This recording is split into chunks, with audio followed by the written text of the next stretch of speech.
Okay, Monday, 8 April, year of our Lord 2024. We've got a lot to get through today, and I want to start with John Mills. Colonel John Mills joins us. Colonel, you're at the National Press Club. Why are you over there today? As busy as you are, why are you spending the day at the National Press Club? Well, thank you, Steve. It's a fantastic presentation for 2 hours by experts from Taiwan, 6 of them, to go over methodologies for countering Chinese disinformation for the election. It was fantastic. And these are many lessons learned that we can apply for the American election. But it was just the use of TikTok and just projected messages, even some fake AI generated video that they created of both Trump and Representative Rob Whitman of Virginia that they used to distort the public's mind in Taiwan. I mean, these were already been used in Taiwan? These are already AI images that have already been used in Taiwan? Yes, they were projected regularly. There was tens of thousands of different messages that they tracked, analyzed, and collected. And what they had to balance was Taiwan is a free and open democratic republic. They allow free speech. So they had to distinguish between free speech and what was clearly Chinese disinformation. And they did a pretty good job of separating that out.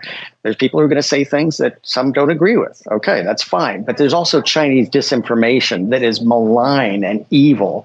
And they were very good at identifying that and filtering that out and helping to inform the Taiwan population. So it went over pretty flat. I mean, they were trying to make the U.S. as an untrusted ally. Here's an interesting one. You can't trust U.S. pork. And where does China get most of its pork from? The U.S. And they were saying, Taiwan, you can't trust U.S. pork. So they were saying the U.S. is about to break down into civil war. You can't trust them anyway. And just a number of themes that were identified as malign. And there was this one great, it was almost like you've seen the videos of all the U.S. local media, everybody parroting the same line over and over again across the nation. And they showed how the Chinese did that across different social media. Very reflective of what we've seen in our own local media, this parroting of the same party line. But they were very good at filtering it out and allowing free speech, but filtering out the bad stuff.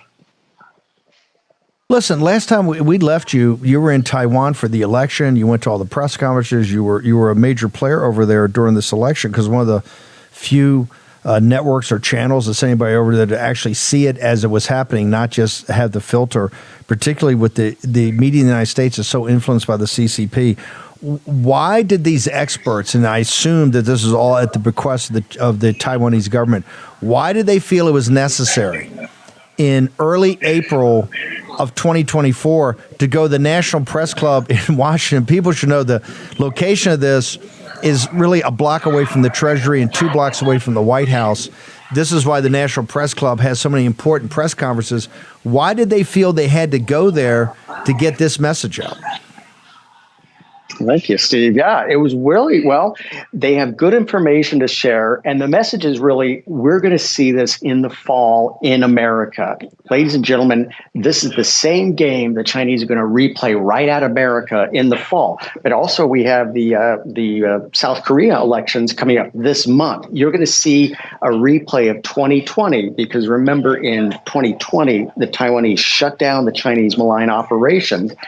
China then focused on toppling the and putting in just a left of center government in South Korea, which now they have a conservative president, but they're going to have the legislative elections coming up. China's going to replay that against South Korea, and they're going to replay that against us in November. And this was very well attended. Ellen Nakashima from the Washington Post was here. All the major media were here. So clearly, everybody's very interested. This is ground zero for sharing information. Yes, there's a lot of legacy media. What did they have? What did they have to say about TikTok?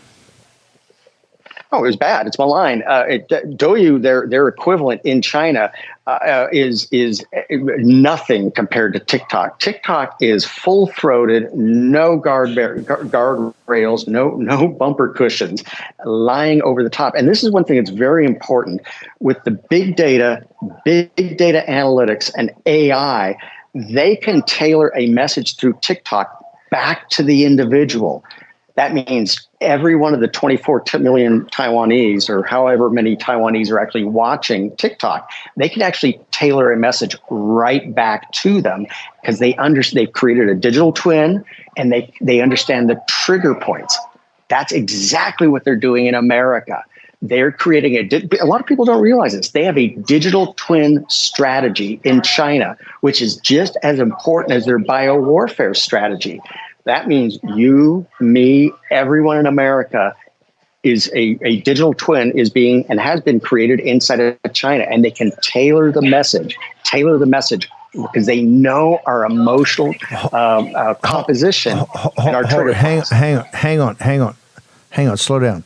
Explain this to people. What do you mean a digital twin? What exactly have they done? All aspects of our existence. It's not just the old Target folder with documents.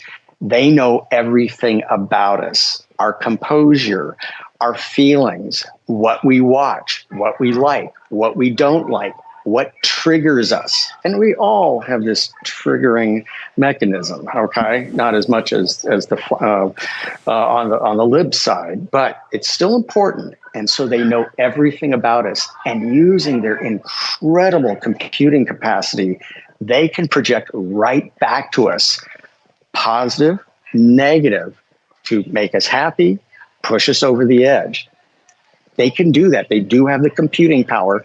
It's big data analytics, and AI engineering. This is all automated. They don't have an individual on keyboard. Hey, I'm going to send Colonel Mills a message. No, this is all AI enabled. They set up the algorithm and let that baby run. Not good. I'll tell you, Colonel, hang on for 1 second. I'm going to bring in Dr. Bradley Thayer. Dr. Thayer, in the kowtowing, the one on the weekend, I know you got a lot more to say of Janet Yellen with the CCP. One of the things she said at the end is that, yeah, we're having we talked about TikTok. It's a very big deal for them. You know, we don't think it ought to be banned, but there's obviously some changes. But we started a discussion. There was some kind of happy clappy.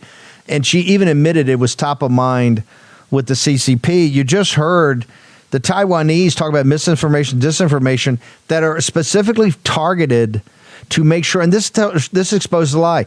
They don't want Trump in.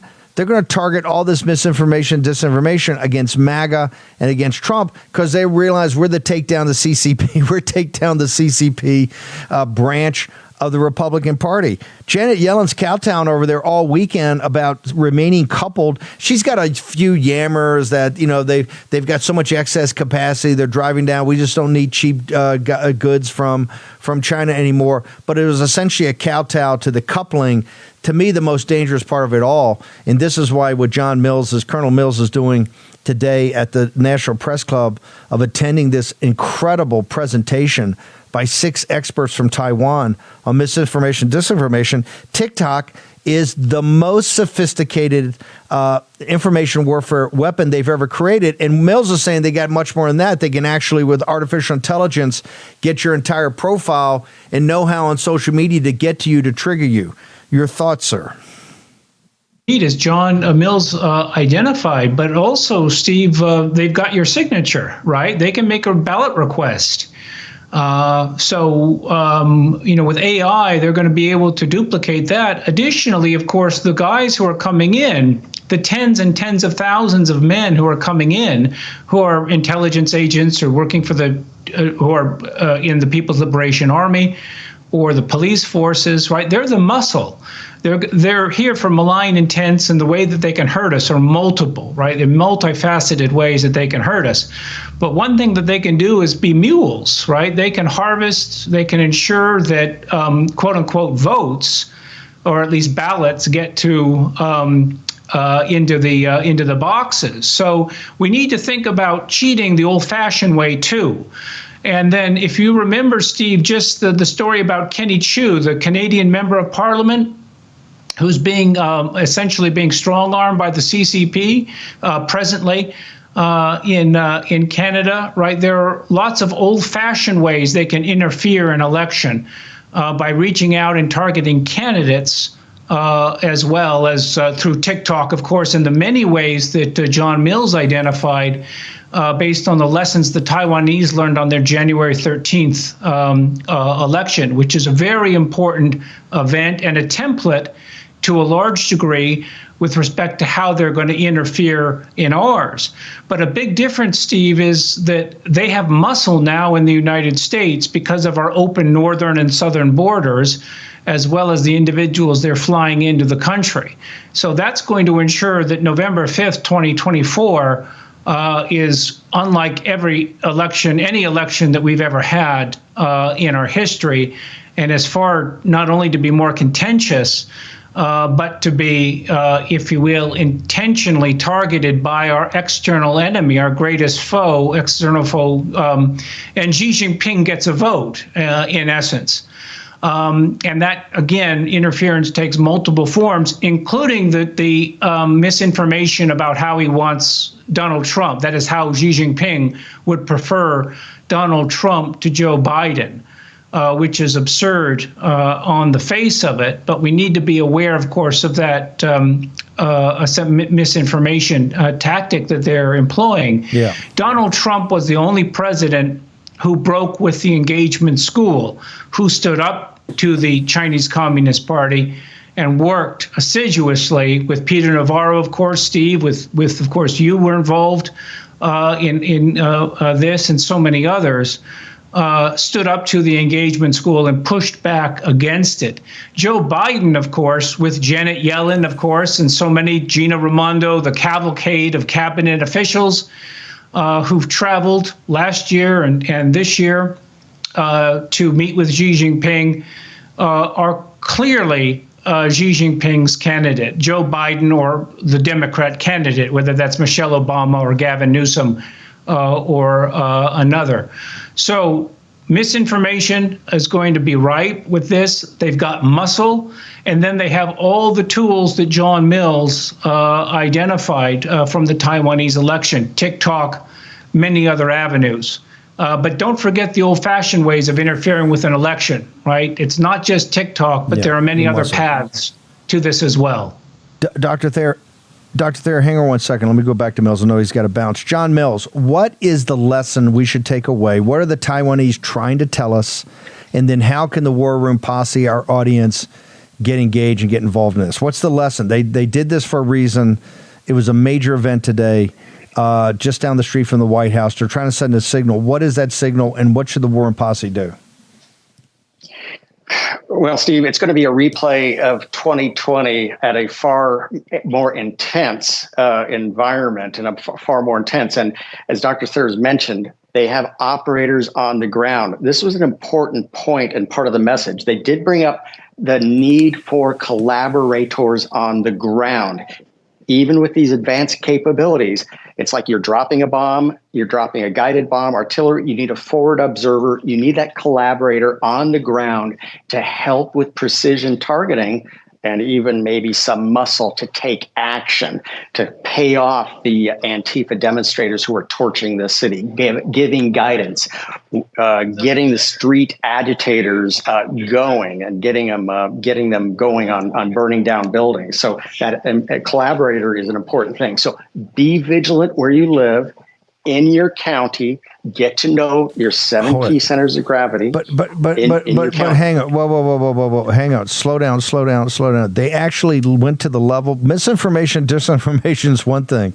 Actual street muscle. Did they mention there could be BLM type riots around this? BLM, when you say burning buildings, where did that come up? Well, no, that's the purpose of your collaborator on the ground in Taiwan. And thank you again for your support and Dr. Thayer's support for going over there for covering the elections. The collaborators, and I reported it, right, went over a lot of people's heads. You know, we arrested close to 200 little green men during the election, meaning the Taiwanese, because they had identified these as the key collaborators who were ready to cause trouble and were causing trouble. But the message is clear for us. That's exactly what they're going to play against us in October, November. John, Colonel Mills, where do people follow you? Where do they go? Thank you, Steve.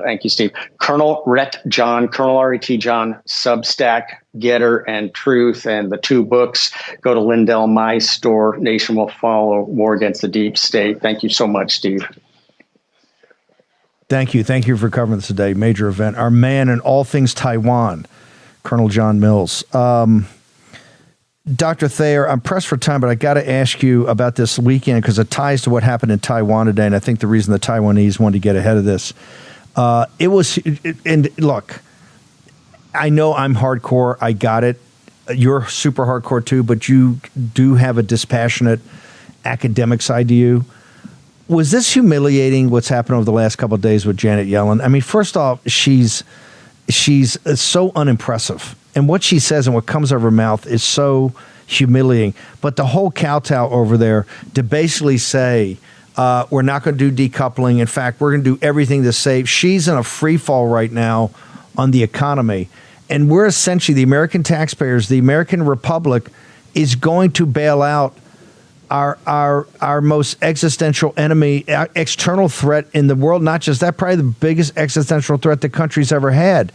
If ever a book was timely, what you and Captain Fennell have done about embracing the Chinese Communist Party not only hasn't stopped, besides all the misdirection they're giving, I actually think it's stronger than ever. I mean, I think we've done a great job at the Committee on Present Danger, et cetera, put people on notice to make sure that it's now uninvestable.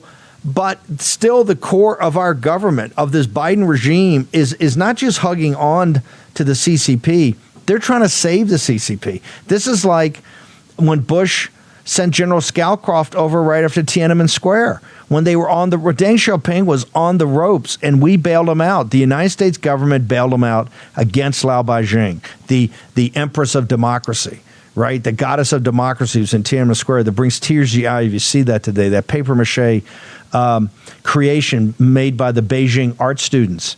And we bailed out Deng Xiaoping, and damn if we're not bailing him out again, brother. Your thoughts? Well, indeed, Steve, that's exactly right.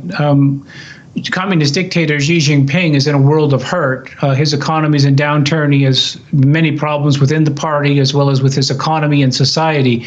This is the time to move against him for the Chinese people, for the diaspora, for people of goodwill around the world to move against the Chinese Communist Party and consign it to the ash heap of history, to have victory over the Chinese Communist Party.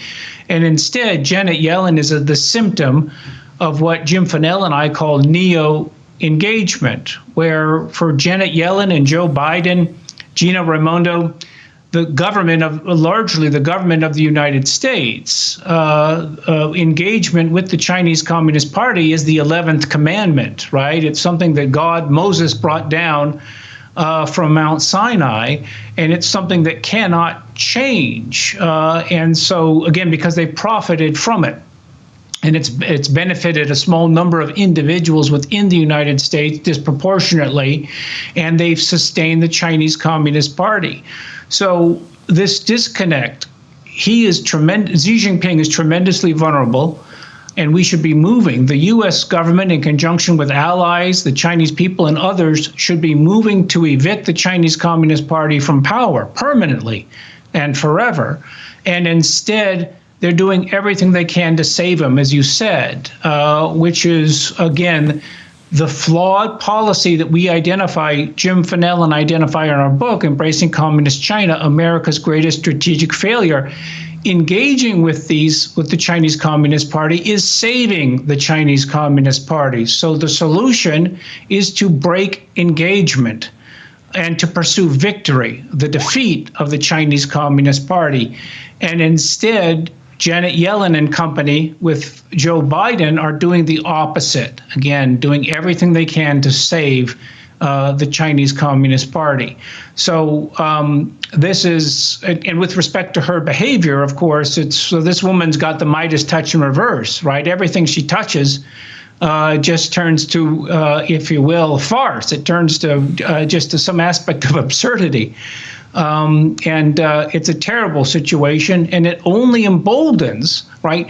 Xi Jinping recognizes as long as you have the Biden administration in power, he can act with impunity. He can act against Taiwan. He can act against American national security in other areas. And our allies see that, right? The American people see that, our allies see that, and Xi Jinping sees it, which just simply underscores how this is a very dangerous time. Secondly, how much Xi Jinping wants Joe Biden or a Democrat like Michelle Obama or Gavin Newsom to stay in the White House because they're going to continue the engagement school, and nothing is going to change. There was a piece the other day, I think it was in the Telegraph of London, the Daily Telegraph, and it talked about something we've preached now for years. It's in the movie The Brink that was made about me. It was a documentary. A female director followed me around for a year or two, particularly in Europe, where I was going around and preaching this gospel of the Persians in Russia and even in Turkey. Is that the CCP was trying to consolidate the Eurasian landmass, and these were going to be their proxies, and they were going to underwrite this with massive oil purchases, etc. And of course, a lot of people laughed at the time. Oh, Bannon, this is another weird conspiracy theory. He just hates the CCP so much he'll make this up. They had a piece in the Daily Telegraph that said, look, there's a new axis forming. That axis would be the mullahs in Persia, in Tehran. It would be North Korea, and it would be Russia. And CCP's controlling it, and they're underwriting it all with oil. Is this what we're seeing now? Is now the world coming to the reality of what we've been preaching here for years?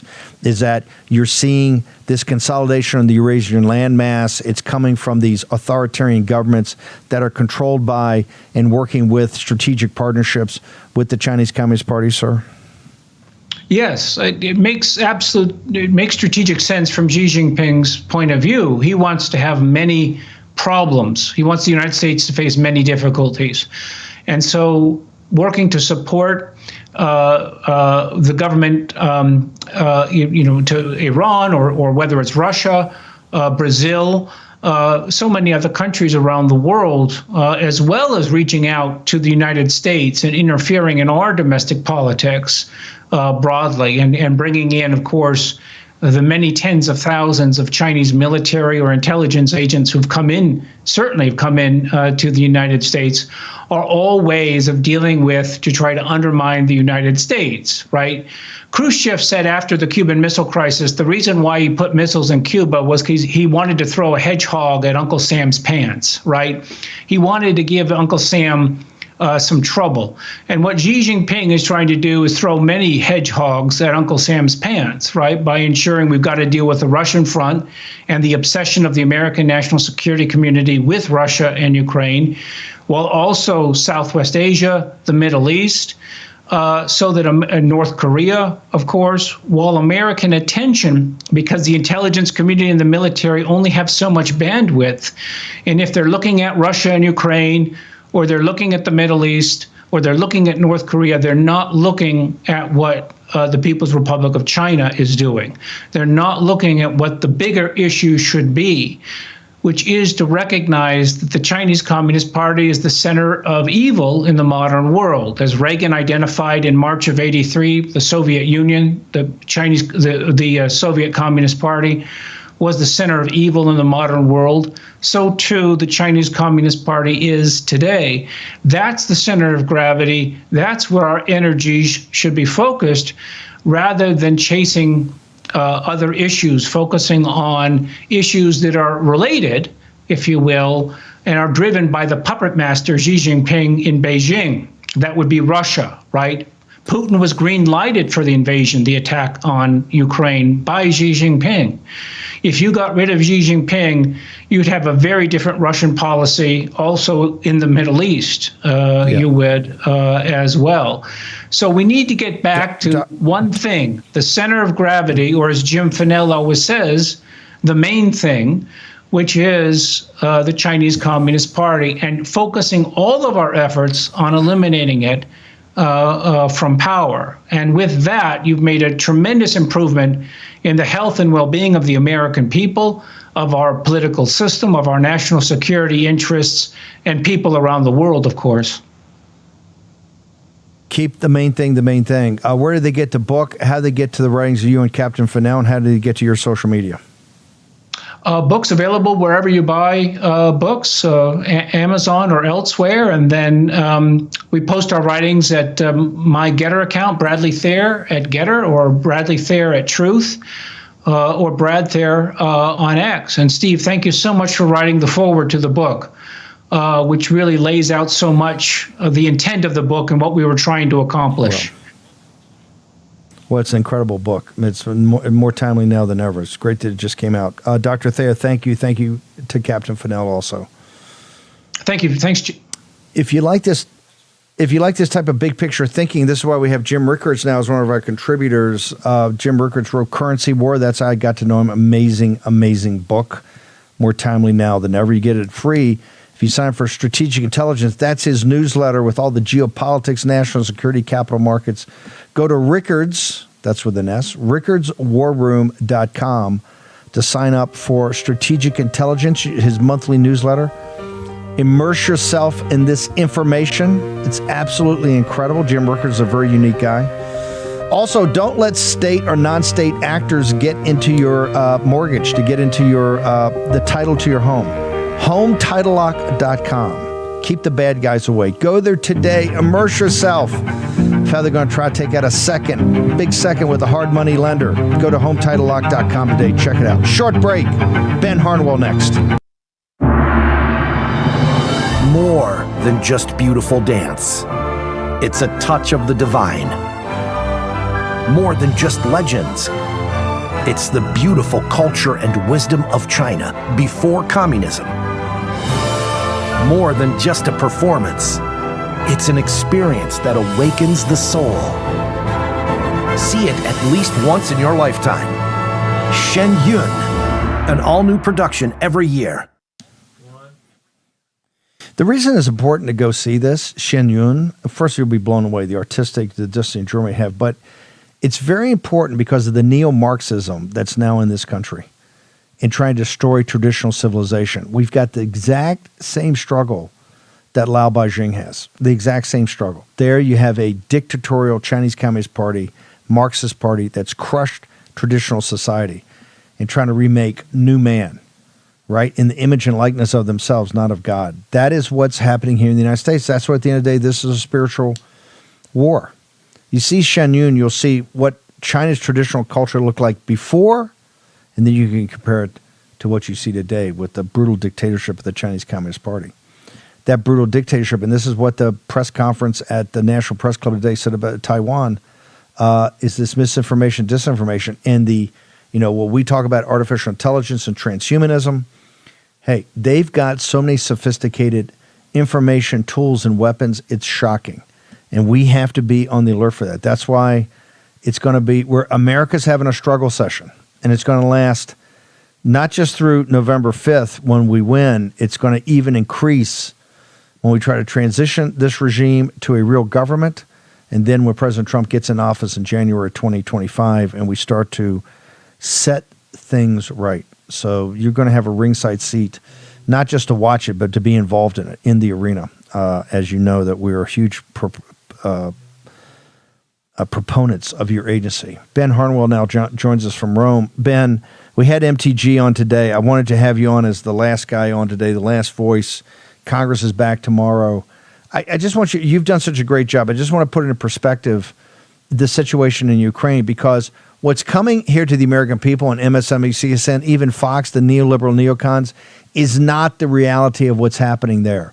It's a very different reality, yet all week it's going to be pushed that if MAGA, if this show, in lighting up, and everybody's going to the ramparts starting tomorrow, in lighting up your representatives and getting to vote no, in fact, don't even want this to come to the floor because we want the majority in the House say no way, 125, 130 votes, we're not going to do this.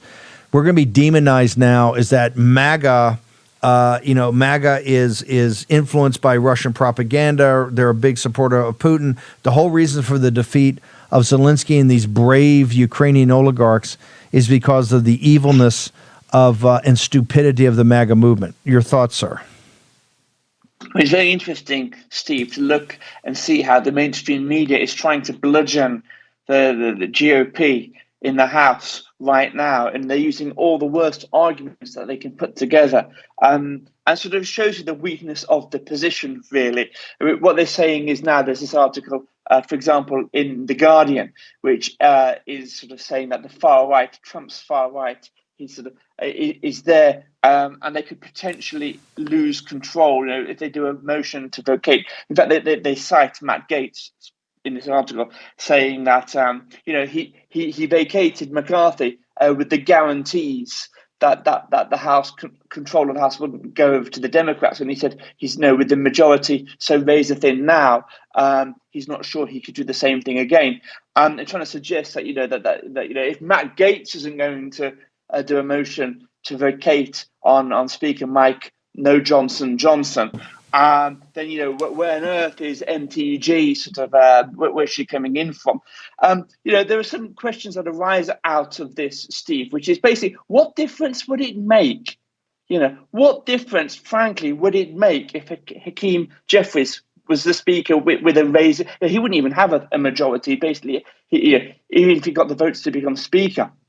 I'm not quite sure how that would actually manifest itself, but even if he were to, he wouldn't have an operational majority. But what difference would it make to the majority of the Americans? They're going to get betrayed by one of the two parties, whether it's Uniparty A who's running the show or Uniparty B that's running the show. It wouldn't make a huge amount of difference. What it would, of course, make a difference to is all the present grifters in the GOP that would like to keep their positions.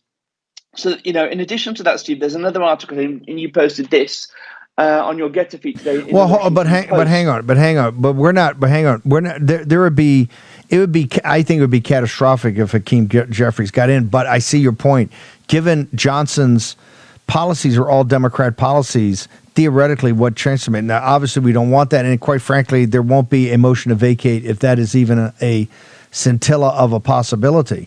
But what's so amazing is that given all the empirical evidence to the contrary, empirical evidence coming from not simply Ukraine itself, but also the capitals of Europe, where you're seeing a huge back off of the people of supporting this, that the sociopathic overlords in Washington, D.C. are this is everything. In fact, not only is it everything, this even now, the radical nature of part of it is actually to take the frozen assets of the Russian people, to seize them, to essentially steal them, to convert them to dollars, and to give them to Ukrainians if MAGA limits anything to the $60 billion, Ben. So it is, I've never seen, the reason these next 2 weeks are important, it highlights like nothing else before, even the debt ceiling fight when they had to get the money. Because at least the debt ceiling fight, you fundamentally disagree, but you understand they're trying to pay off their paymasters on Wall Street. Here, it can't even be the arms industry. There's something so deep and so dark about the support of Ukraine that I haven't figured it out yet. I just know it has to be stopped. But there's a specter of darkness over this that is so irrational, and that people get up in your face in the most violent and emotional ways, given the fact that the war is lost. I mean, this is Afghanistan again, in Iraq again, in Vietnam again. There's no possibility militarily that this can be won. All you're going to do is lead to more destruction in Ukraine, and particularly more deaths for young Ukrainian men and women. And that's why the parents are adamant about they're not going to implement this draft for 500,000 new combat troops. There's no chance to get 500,000 new combat troops at younger ages in there. Ben Harnwell. Steve, I want to come back to what you were just saying, right?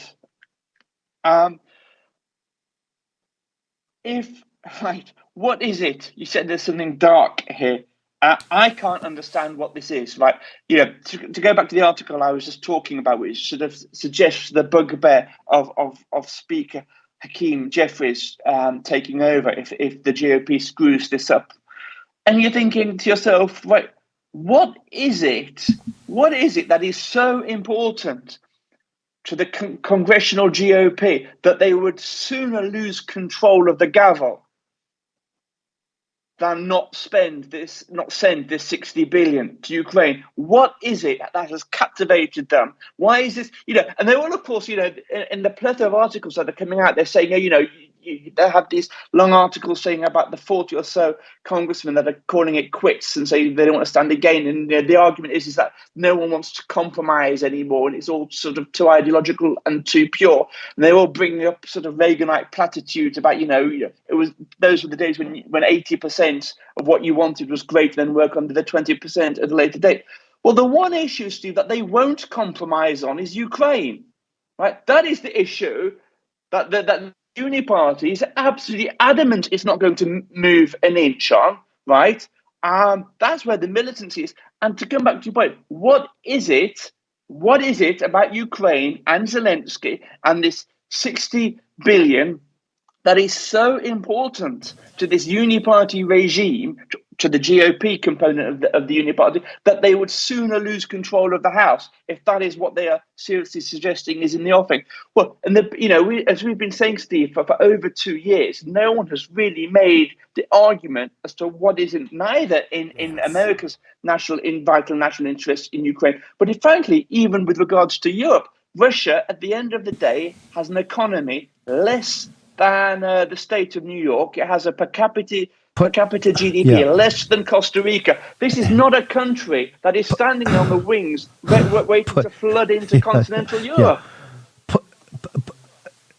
Do we have it ready yet? Okay, fine. Thanks for the head fake. Now we're going to get a clip. You got it? Okay, hang on. Ben, I want everybody in this audience to put a pin in what Ben just said. We pride ourselves of having the inside baseball and spending hours and hours talking to people, meeting with people. Ben does the same thing to find out. There's something not right with this Ukraine situation. I'm telling you. It is, and Ben just nailed it. On everything else, even the destiny, you can have areas of compromise where they're prepared to give something to make it through. Here, they're so in your face, so adamant. It's got to be this or nothing. In the 60 billion, they'd only tell you the war plan. What do you owe next year? What's your results? Can I have the accounting? It's all screw you. You don't. They don't want. They're not going to talk about it, and you're not going to get it. Up or down vote, and you're not going to win because we're going to get all the Democrats. We're going to do everything we can possibly can, and the media's going to sit there every day. Now, I want to show you. I didn't have time to play this morning. MTG was on. I know her head would blow up. I want to play you the mayor of Dayton, who's now the grand poobah in the House Intelligence. I mean, this is the problem when you take these schmendricks and you give them a taste of power. And Georgetown and the defense industry all come around and say, you're brilliant, you're a strategist, you're a patriot. You remind me of General Marshall, right? And these guys are so clueless. They're wandering around being led by the nose. Just hear what a Republican committee chairman, in fact, the committee chairman of House Intel, of which we have said with Brian Costello for months and months and months, this guy is blocking one of the biggest scandals in the history of this country. Sequoia Capital is basically financing the Chinese Communist Party advanced weapon systems on pension money of people in the United States. And they give the profits to the Democratic Party with some payoffs to Kevin McCarthy and Steve Scalise and others. Watch it. We've got to listen to Mike Turner on CNN over the weekend. Let's turn to Ukraine, an issue that's important to you and your fellow Republican chairman, Michael McCaul, who runs the Foreign Affairs Committee. Congressman McCaul made a comment this week about what he says sounds like Russian propaganda from some conservative media and why it's so difficult to explain to Republican voters why supporting Ukraine is important. He told Julia Yaffe, quote, "I think Russian propaganda has made its way into the United States, unfortunately, and it's infected a good chunk of my party's base." He singled out primetime shows on conservative channels. Do you agree with him? And how big is this problem?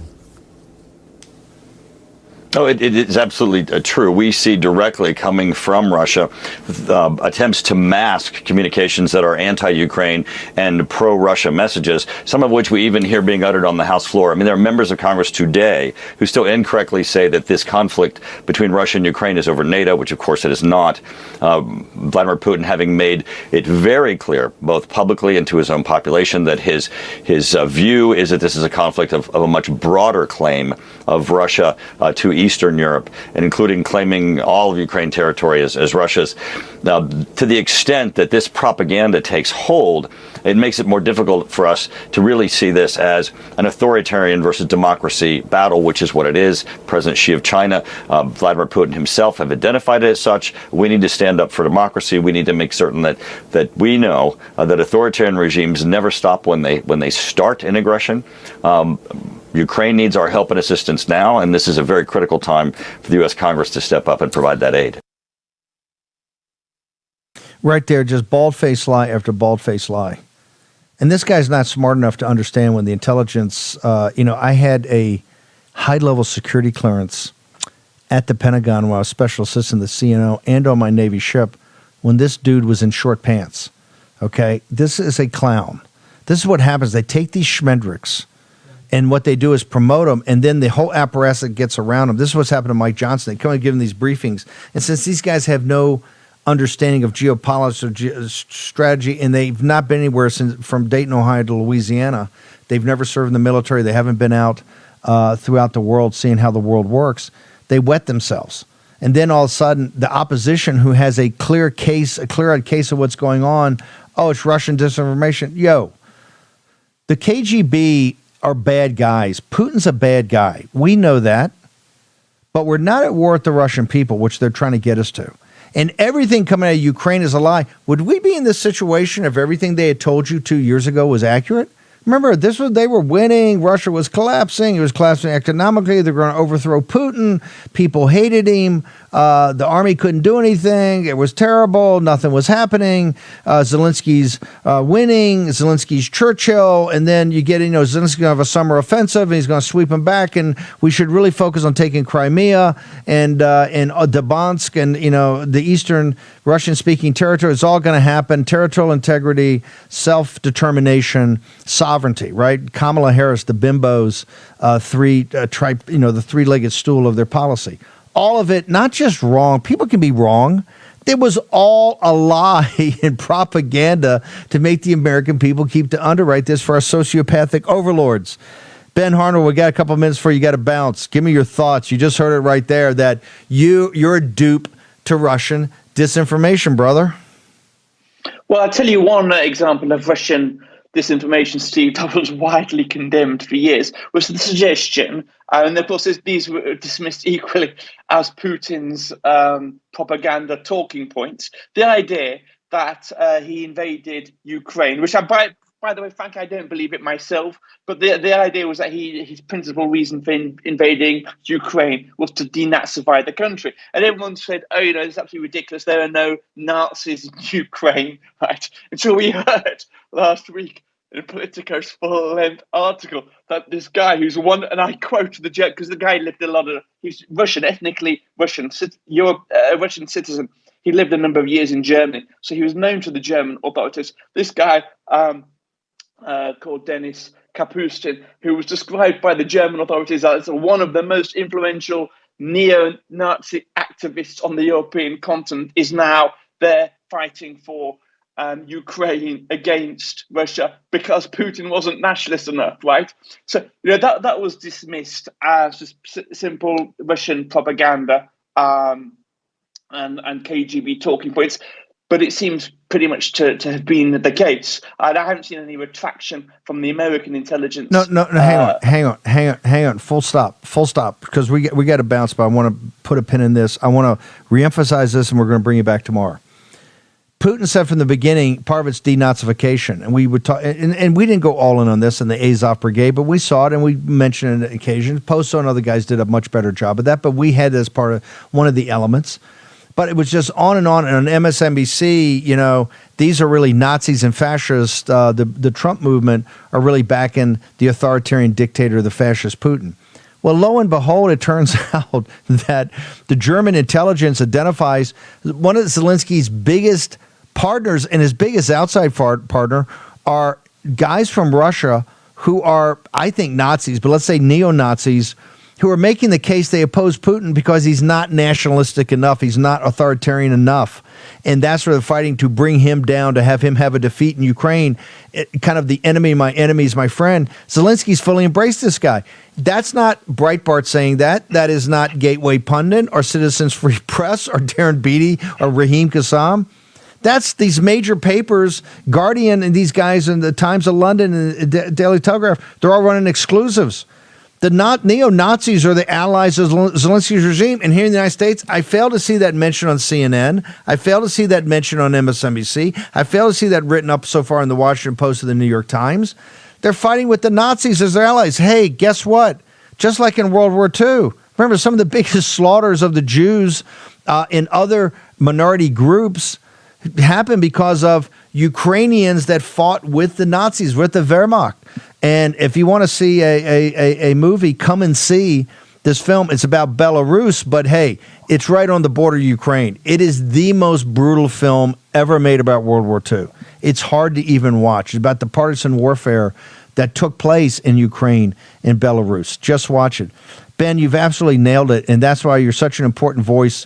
This next 2 weeks, folks, I'm telling you, is going to be insane. Ben, how did they get to your social media? I'm still upset. Ben Harnwell's engagement is 10x what Steve Bannon's is. I got to take lessons from the master. Ben, where do we go to get you and to get all your great content? Steve, give me 30 seconds, right? I just want to make this point. We all know who Putin's mercenaries were, the Wagner Brigade. Right? These are for-hire mercenaries. They were in this for the money. The parallel operation on Ukraine are ideologically committed Nazis fighting for the Nazi cause for Ukraine. That is the difference between these two sides. When I just close there. At Harnwell, Steve, at Harnwell on Getter, and I do have at the top of my feed some simply, modesty aside, some outstanding posts waiting there if anyone's going to check it out. Amazing. On Getter at Harnwell. Thanks, Steve. God bless. We'll have you back on tomorrow. Thank you. Fantastic. We'll have you back on tomorrow. This is so heated up here in the United States. Lou Dobbs is next. We're going to be back here at 10 o'clock tomorrow morning. All week's going to be absolutely insane. Birchgold.com. Gold's been up and down around an all-time high today. Go to birchgold.com and talk to Philip Patrick and the team. We give you the macro. Philip was on here on Saturday to help reinforce that. They will tell you about the exact instruments they've got and why gold has been a hedge and the technical aspects of it. Birchgold.com/Bannon. Go check it out today. Also, I would be remiss if I didn't talk about my favorite coffee, Warpath Coffee, warpath.coffee/war room to get your discount. You will love this coffee. It's one of the reasons we jacked it. We're obviously coffee aficionados here. Don't want to say addicted, but we like coffee and lots of it. You will love this. The acid's been taken out of the Mariners Blend, the dark roast. Rave reviews from this audience on sacredhumanhealth.com. Go to get the beef, the grass-fed beef livers, the shot of energy from the greatest concentration of nutrients known to man or the animal kingdom.